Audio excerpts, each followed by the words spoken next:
Hello everyone, আজ 24th March. আজ দেখে নেব in contact not in contact তোমাদের মনে মানুষের অনুভূতি তোমাদের প্রতি কীরকম থাকছে।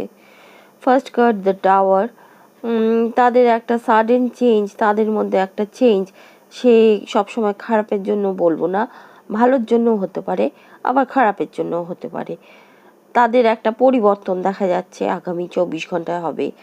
হয়তো তোমাদের দিকে আসার একটা স্বপ্ন হঠাৎই আবার ভেঙে যেতে পারে বা ঝগড়াঝাটি হতে পারে, সেরকম একটা পরিস্থিতি উদ্ভব হতে পারে।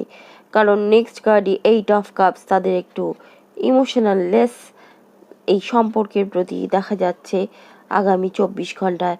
তারা এই সম্পর্কটাকে আবারও একটু হ্যাঙ্গিং পজিশনে রাখবে আগামী 24 ঘন্টায়। তারা ঠিক বুঝে উঠতে পারবে না এই সম্পর্ক